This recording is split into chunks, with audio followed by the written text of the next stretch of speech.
به نام خدا.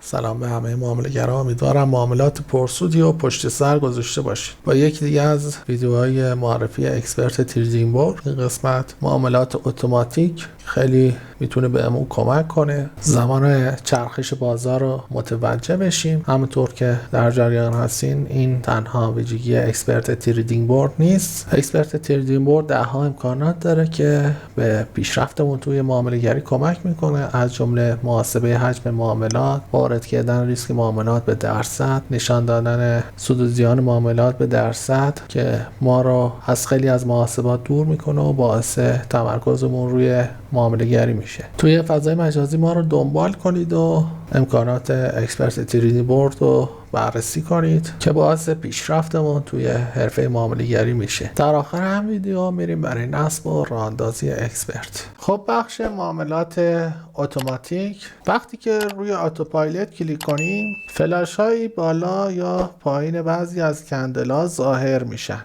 این فلاش ها به ما میگن که اینجا دیگه بازار قرار چرخش کنه. در دو کندل قبلی اتفاقاتی افتاده که الان احتمالش هست بازار چرخش کنه و به یک سمت دیگه بره. احتمالش هست اصلاح داشته باشیم، احتمالش هست که آخر اصلاح باشیم و ادامه روند رو داشته باشیم. احتمالش هست که کلا روند بخواد عوض بشه. آیا خطا هم داره؟ بله، خطا هم داره.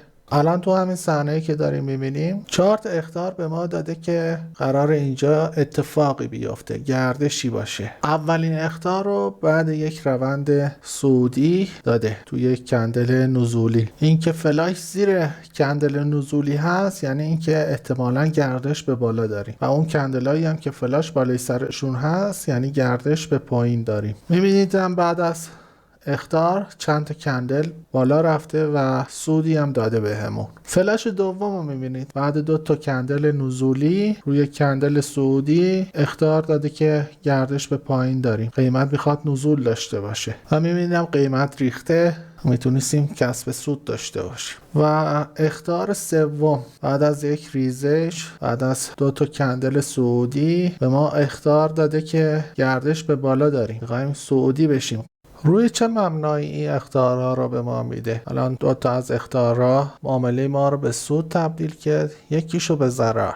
2 تا کندل قبلی این اخطارها شرطهایی داشتن که این اخطار رو به ما داده. اولین شرطش این هست که هر 2 تا کندل باید از اندیکاتور ATR بزرگتر باشن. کندل اول کلن و کندل دوم از 1/3 ATR حداقل بزرگتر باشه. دومین شرطشون اینه که هر 2 تا کندل در 1/3 پایانی خودشون بسته شده باشن. هر 2 تا کندلی که این شرط رو داشته باشن توی کندل بعدی به ما اخطار میده که اتفاقی قراره اینجا بیافته. الان تو این کندلی که اخطار به ما داده و باعث بالا رفتن قیمت نشده، این 2 تا کندله این ویژگی ها رو داشتن. 1/3 پایانیشون بسته شدن و هر 2 تاشون هم از ATR بزرگتر بودن. ولی باید احتیاط میکردیم چون تو یک روند نزولی هستیم، نباید برخلاف روند ترید کنیم. توی اخطار دوم هم این اتفاق افتاده، توی روند صعودی برخلاف روند به ما اخطار داده، ولی اونجا خط روند شکونده، ما با یک اطمینان بیشتری وارد می شدیم. با شناسایی ساختار بازار و این اخطارها میتونیم معاملات سوددهی رو به دست بیاریم. یکی از شرط هایی که اکسپرت در نظر می گرفت برای دادن اخطار نسبت به چرخش بازار، بزرگ بودن کندلان نسبت به ATR بود. خب ما میتونیم پریود ATR رو کم و زیاد کنیم که حالا با اون پریودی که مناسب تر اون چارت هست کار کنیم. خب حالا وارد ورودی اکسپرت میشیم. گزینه Average True Range روی 100 هست به طور پیش‌فرض تنظیمات اکسپرت. میذاریمش روی 30 ببینیم چه اتفاقی میفته. اوکی میکنیم تا تنظیمات ذخیره بشن. خب یک چند تا از اخطارها کم شدن، یک چند تا اضافه شدن. خب دوباره برش گردونیم به همون تنظیمات پیش‌فرض اکسپرت. میبینید که دوباره تغییراتی توی اختیارها ایجاد شد. خب ما باید بک تست بگیریم برای اون ارزی که استفاده میکنیم، ببینیم چه پریودی مناسب ترش هست. اینایی که گفتیم چه ربطی به معاملات اتوماتیک داشت؟ اکسپرت با کمک همین آتوپایلوت معاملات رو برای ما باز میکنه و یا میبنده. جایی که احتمالش میدیم قیمت گردش داشته باشه، حد ضرر رو اونجا قرار میدیم، مثل قسمت های حمایت یا مقاومت. با کمک کلیدهای سل و با پایین آتوپایلوت میتونیم معاملاتی به صورت اتوماتیک برای ما اکسپرت باز کنه. مثلا توی چارت احتمال میدیم بعد از اینکه روند یک اصلاح داشت، بعد از اصلاح دوباره به ادامه روند ادامه بده. ما زمانی میخوایم وارد روند بشیم که آتوپایلوت این اخطار رو هم به ما داده باشه. خب ما با اول حد ضرر رو توی جای مناسب قرار بدیم، بعد با استفاده از کلیدهای بای و سل قسمت آتوپایلوت معاملمون رو به حالت آماده در میار، ولی معامله برای ما باز نمیشه تا زمانی که اون گردش و اخطار آتوپایلوت صادر بشه. بعد از اخطار دیگه معامله به صورت اتوماتیک برای ما باز میشه.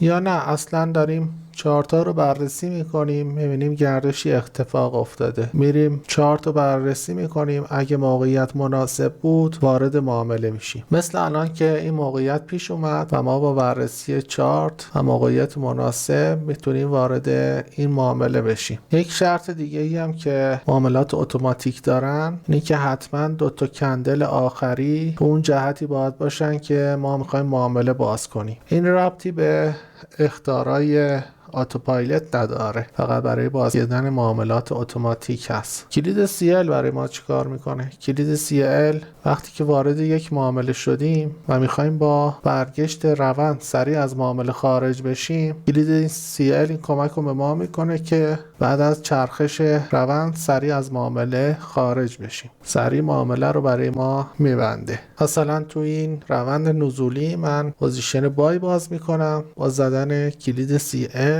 وقتی که دوباره اخطار چرخش بازار صادر شد، سریع منو از معامله خارج میکنه. مثل الان که دوباره اخطار داده شد و منو سریع از معامله خارج کرد. خب اینم بخش معاملات اتوماتیک. این یکی از 10 امکاناتی است که اکسپرت در اختیارمون میذاره. توی ویدیوهای بعدی دیگر امکانات اکسپرت رو با هم بررسی میکنیم. خب بریم برای نصب و راه اندازی و دریافت ریبیت فارکس. با لینکی که زیر همین ویدیو هست وارد سایت اکسپرت بشیم. فیلتر شکنامون هم روشن باشه. مشخصاتمون رو وارد میکنیم. ایمیل حتما برای خودمون باشه که ایمیل تایید برامون ارسال بشه. شماره موبایل رو وارد میکنیم. رمز عبور باید اینجا تعیین کنیم. خب کد معرف رو اگر با لینکی که زیر همین ویدیو هست وارد سایت اکسپرت بشید، کد معرف نمیخواد، مثل این قسمت که من براتون آوردم، فقط تا تکرار رمز عبور داره. خودش به طور خودکار کد معرف رو ثبت میکنه. اگر از سرچ گوگل یا خودتون وارد سایت اکسپرت شدید، کد معرف میخواد که کد معرف رو 2316 بزنید که 5% بیشتر ریبیت فارکس دریافت کنید. پس اون دسته از عزیزانی که با لینک ما وارد سایت اکسپرت میشن کد معرف نداره، فقط اون دسته از دوستانی که با سرچ گوگل یا طریق دیگه وارد سایت اکسپرت میشن میخوان ثبت نام کنن کد معرف دارن. میتونن این کد 2316 رو بزنن و 5% بیشتر ریبیت فارکس دریافت کنن. خب این تیکو میزنید و کلید ثبت نام رو کلیک میکنید تا بریم مرحله بعد. مرحله بعد ما باید وارد ایمیلمون بشیم. ایمیلی که از طرف سایت اکسپرت برامون اومده رو باز کنیم. این ایمیل حاوی لینکی هست که حساب ما و ایمیلمون رو فعال میکنه. روش کلیک میکنیم. حالا اینجا میتونیم وارد اکانتمون بشیم. ایمیل و رمز او رو وارد میکنیم. خب اکانت ما به درستی ساخته شد. خب حالا روی دریافت ریبیت کلیک میکنیم. یک صفحه جدید برای ما باز میشه. تو این صفحه هر آنچه در مورد ریبیت فارکس با بدونیم گفته شده، میتونید مطالعه کنید. ما فقط مراحل دریافت ریبیت رو میگیم. میتونیدم به ویدیوهای ما مراجعه کنید و ویدیو مربوط به ریبیت فارکس رو ببینید که خیلی مختصر و مفید در مورد ریبیت فارکس گفته شده. پایین صفحه این قسمت باید کد معرف مربوط به بروکرمون رو کپی کنیم. بروکری که من استفاده میکنم آلپاری هست، برای همین کد معرف بروکر آلپاری رو کپی میکنم، وارد صفحه بروکرمون میشیم. حالا تو بروکر آلپاری باید توی قسمت حساب من اطلاعات شخصی بریم، تو قسمت کد معرف مربوط به بروکرمون رو اینجا کپی میکنیم. کد معرف رو ثبت میکنیم و تو قسمت حساب هایی که فعال داریم باشون ترید انجام میدیم، شماره حساب ها رو کپی میکنیم، وارد سایت اکسپرت میشیم، ترید آریا، قسمت افزودن حساب، شماره حساب رو اینجا قرار میدیم، اسم بروکرم انتخاب میکنیم آلپاری، هر چند تا که حساب فعال داریم باشون ترید انجام میدیم، اینجا قرار بدیم، ثبتشون کنیم که ریبیت هاشون رو بتونیم دریافت کنیم. اگر حساب ها رو ثبت نکنیم ریبیت ها رو نمیتونیم دریافت کنیم و به نفع بروکر میشه. پس به نفعمون هست که حسابایی که فعال هست رو ثبت کنیم. بعد چند ساعت حسابمون ثبت میشه. برای اون دست از عزیزانی که فقط برای دریافت ریبیت فارکس ثبت نام کردن تو سایت ترید آریا، تا همین قسمت کافیه. ماهانه ریبیت فارکس تو قسمت پرداخت ریبیت اطلاعات ریبیت فارکسشون رو میتونن ببینن، چه مقدار دریافت کردن، بعد شماره حساب وارد کنن و ریبیت هاشون رو به صورت دلاری یا ریالی دریافت کنن. حالا بریم برای دریافت اکسپرت مدیریت سرمایه تو قسمت داشبورد. بعد از اینکه حسابمون تایید شد لایسنس متا تریدر رو دریافت میکنیم. من حالا متا تریدر 4 استفاده میکنم، لایسنس متا تریدر 4 رو دانلود میکنم.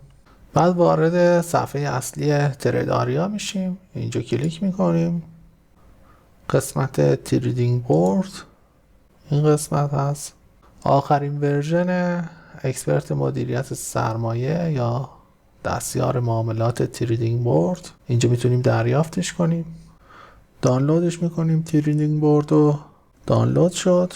بعد وارد متا تریدر میشیم، تب فایل، گزینه اوپن دیتا فولدر، بعد وارد پوشه MQL4 میشیم، بعد وارد پوشه اکسپرت میشیم، لایسنس و نرم افزار اکسپرت رو اینجا جایگذاری میکنیم. بعد داخل صفحه نویگیتور گزینه ایندیکاتورز کلیک راست میکنیم و ریفرش رو میزنیم، اکسپرت برای ما میاد. حالا روی تریدینگ بورد دبل کلیک میکنیم تا تنظیمات اکسپرت برای ما بیاد، این تیکا رو میزنیم تا اکسپرت برای ما فعال بشه، اوکی میکنیم تا تنظیمات ذخیره بشن. بعد در تب تولز قسمت آپشن، بعد در سربرگ ترید کلید وان کلید تریدینگ رو میزنیم، این تیک هم میزنیم، اوکی میکنیم. توی سربرگ اکسپرت ادویزورد تیک اولی و دوتای پایینی فقط میخواد زده باشیم، اوکی میکنیم و تا تنظیماتمون ذخیره بشه.